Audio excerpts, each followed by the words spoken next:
चलिए अब इसके बाद हम बात करेंगे शेयर बाजार में आज हुए कारोबार की। हफ्ते के आखिरी दिन शेयर बाजार में आज भारी उतार चढ़ाव के साथ कारोबार हुआ है और आखिर में निफ्टी 184 अंक, तो सेंसेक्स की बात करें करीब 700 अंक गिरकर बंद हुआ है। एफआईआईज ने सिर्फ 2 हफ्तों में 20,000 करोड़ रुपए की बिकवाली की है। मार्केट का पूरा हाल बता रही है हमारी सहयोगी पूजा त्रिपाठी। बाजार में दिन भर आज उतार चढ़ाव का माहौल देखने को मिला और निफ्टी में आज 150 अंकों की गिरावट लगभग देखने को मिली है। आज निजी बैंक, पावर और आईटी शेयरों में कमजोरी थी। वहीं दूसरी तरफ बात करें तो सरकारी बैंक, फार्मा और रियल्टी शेयरों में खरीदारी देखने को मिली है। और खबरों के चलते आज आईआरसीटीसी के शेयर में भी काफी ज्यादा हलचल थी। पहले खबर आई कि आईआरसीटीसी को सरकार के साथ कन्वीनियंस फी 50-50 रेशियो में शेयर करनी होगी, लेकिन उसके बाद सरकार ने अपने इस फैसले को वापस ले लिया। तो उसके बाद आज दिन भर आईआरसीटीसी के स्टॉक को लेकर भी काफी ज्यादा खबरें और एक्शन देखने को मिला। अब निफ्टी के चढ़ने और गिरने वाले शेयरों पर नजर डाल लेते हैं। चढ़ने वाले शेयरों में आज UltraTech, doctor Reddy's, Maruti Suzuki और श्री सीमेंट आज मजबूती के साथ कारोबार कर रहे थे। गिरने वाले स्टॉक्स में आज प्राइवेट बैंकों में काफी ज्यादा दबाव था और इसमें इंडसइंड बैंक और कोटक महिंद्रा बैंक में कमजोरी थी। इसके अलावा टेक महिंद्रा और एनटीपीसी में भी आज कमजोरी देखने को मिली। इसके अलावा सरकारी बैंकों में आज तेजी थी। कैनरा बैंक आज मजबूत था। इसके अलावा पीएनबी, बैंक ऑफ इंडिया और एसबीआई भी आज मजबूती के साथ कारोबार कर रहे थे सरकारी बैंकिंग स्पेस से। अब मिड कैप पे नजर डाल लेते हैं। तो मिड कैप में आज आईआरबी इंफ्रा, गुडफ्रे फिलिप्स और जैन इरिगेशन और शिपिंग कॉर्पोरेशन ऑफ इंडिया, यहाँ पर आज काफी ज्यादा कमजोरी देखने को मिली मिड कैप स्पेस से। और गेनर्स में अगर आए तो त्रिवेणी टर्बाइन में आज काफी अच्छी तेजी थी। वेलिगे एंटरप्राइजेस, गुजरात गैस और वोल्टास भी आज अच्छी मजबूती के साथ कारोबार कर रहे थे। तो इस पूरे मार्केट राउंडअप के बाद एक बार फिर से जुड़ते हैं निकुंज डालमिया से। तो निकुंज, हमें ये बताएं कि ये तो आज के कारोबार की बात हुई है, लेकिन अगले हफ्ते दिवाली है, बाजार की दिशा और दशा क्या रहेगी? आपका नजरिया क्या कहता है?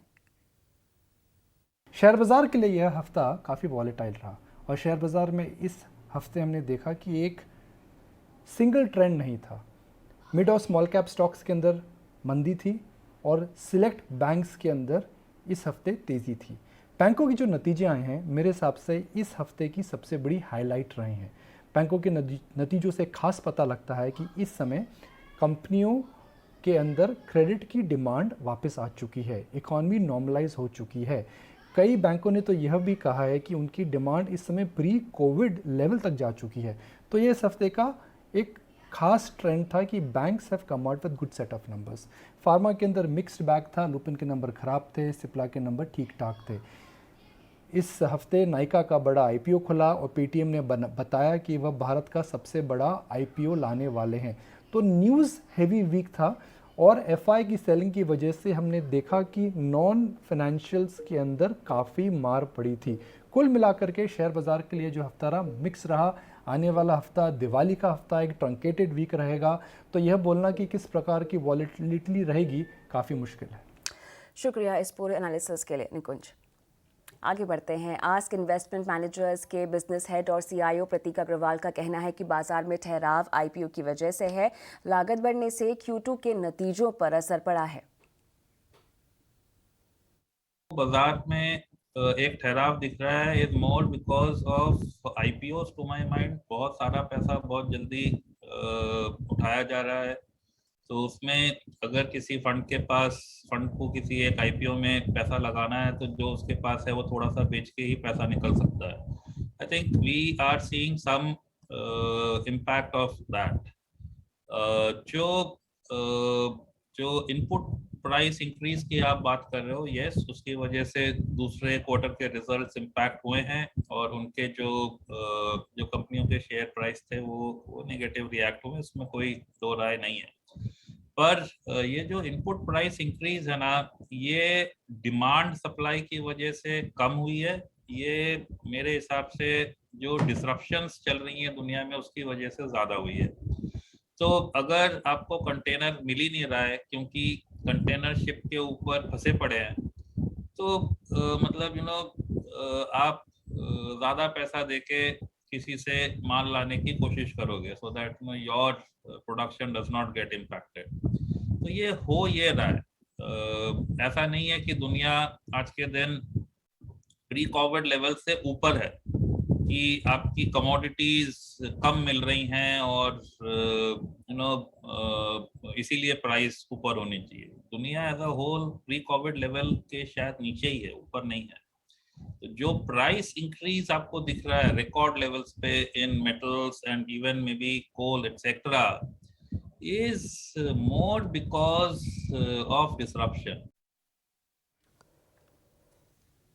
इस हफ्ते बाजार में 2 आईपीओ आए हैं। नायका का आईपीओ अब तक करीब 5 गुना तक सब्सक्राइब हो चुका है। ये इशू 1 नवंबर को बंद हो रहा है। गैर संस्थागत निवेशकों का हिस्सा करीब 1% भर भी चुका है, जबकि रिटेल हिस्सा यहाँ पर कुछ परसेंट भरा है। वहीं अगर फिनो पेमेंट बैंक के आईपीओ की बात करें तो पहले दिन फी का रिस्पॉन्स मिला है और पहला दिन इशू 51% ही भरा।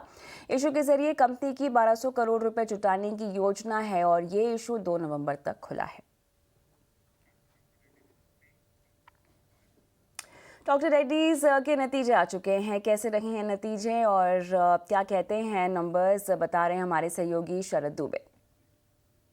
डॉक्टर रेड्डीज लैब्स के नतीजे आज आए थे और आप देख सकते हैं कि जो रेवेन्यू में जो है बहुत अच्छी जो है बीट की एस्टिमेट्स को और ऑलमोस्ट 17% से ज़्यादा जो है ग्रोथ देखने मिला। ओवरऑल नतीजे में अगर जितने भी पैरामीटर्स ले लीजिए, एबिडा ले लीजिए, मार्जिन्स ले लीजिए, पैट ले लीजिए, सब में जो है एनालिस्ट के जो एस्टिमेट्स है उन्हें बीट किया गया है। तो ओवरऑल जो है नंबर्स जो है बहुत अच्छे और शानदार आए और वो स्टॉक के प्राइसेस में भी दिखा है। अगर हम थोड़े डिटेल्स में जाएं तो ओवरऑल लगेगा कि जो प्राइस इरोशन का जो प्रॉब्लम था उससे जो है वॉल्यूम्स इतनी अच्छी सेल्स हुई है तो उसको वो ओवरकम कर दी है। उसके अलावा अगर हम बात करें तो मैनेजमेंट जो है उनकी जो कोर बिजनेस है एपीआई और जेनेरिक्स, उनमें जो है बुलिश कमेंट्री जो है मैनेजमेंट ने दिया है। और सेगमेंट वाइज अगर हम लोग परफॉर्मेंस देखें तो global generics overall as a whole 19% year on year basis growth किया है। और अगर मार्केट वाइज देखें तो नॉर्थ अमेरिका में ऑलमोस्ट फ्लैटिश रही है, सपाट रही है, 3% का ग्रोथ देखने मिला है।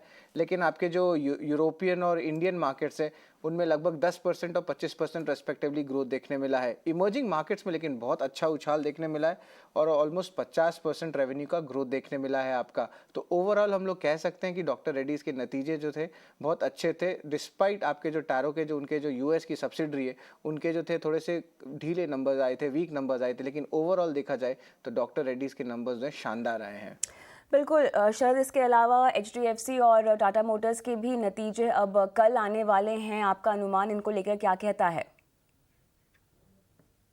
एचडीएफसी रहेगा फोकस में और हम लोग उनकी प्रीव्यू लगाए हैं जिसमें अनुमान है कि जो नेट इंटरेस्ट इनकम है उनमें लगभग 13.5% का इजाफा होगा और जो पैट है लगभग 24% का ग्रोथ देखने मिलेगा। ओवरऑल जो नतीजे हैं एक्सपेक्टेशन है कि अच्छे होंगे बाजार में। याद रखिएगा एयूएम का ग्रोथ लगभग 10% का एस्टिमेशन है और मंथ ऑन बेसिस पे डिस्पर्समेंट्स में भी एक अच्छी इंप्रूवमेंट देखने मिली है ट्रेंड में। डबल डिजिट लोन ग्रोथ की भी अनुमान है और जो quarter on quarter credit cost है वो भी मार्जिनली जो है थोड़ी सी डिक्लाइन होंगी क्योंकि कंपनी की जो प्रोविजन है, जो बफरिंग है एनपीएस के अगेंस्ट, वो स्ट्रांग है।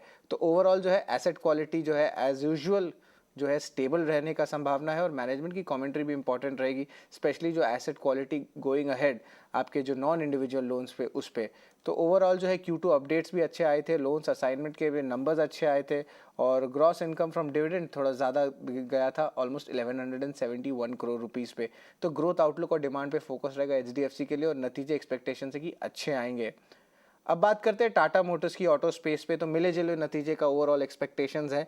रेवेन्यू में ज़रूर एक बम्प अप देखने का एक्सपेक्टेशन है, ऑलमोस्ट 13% का अनुमान है और एबिडा जो है और मार्जिन्स उसमें मार खाया जाएगा। एबिडा में लगभग 19% का डाउनटिक एक्सपेक्टेशंस है और अगर मार्जिन्स की बात करें तो 300 बेसिस पॉइंट्स के लगभग 7.6% का कंसोलिडेटेड बेसिस पे नंबर्स आएंगे। जब हम कंसोलिडेटेड बेसिस के बारे में बात करते हैं तो एक होता है आपका टाटा मोटर्स का डोमेस्टिक ऑपरेशंस और जेएलआर के भी ऑपरेशंस। तो ओवरऑल जो है हम बात करेंगे कि जेएलआर के क्या एक्सपेक्टेशंस हैं।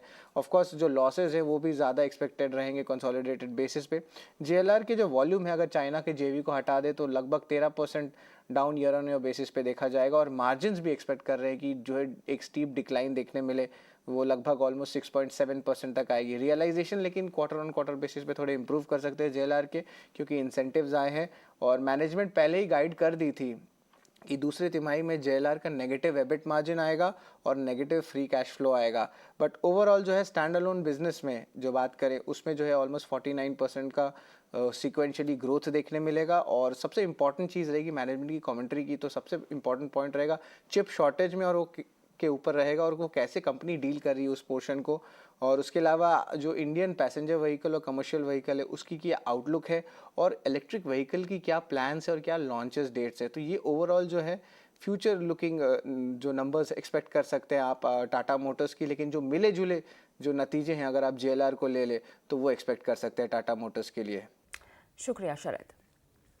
चलिए इसी नोट पे रुकेंगे छोटे से ब्रेक के लिए। ब्रेक के बाद बताएंगे कि मनी मंत्रा में क्या रहा आज खास, और साथ ही मिलाएंगे आपको आज के स्वदेश हीरो से। बने रहें।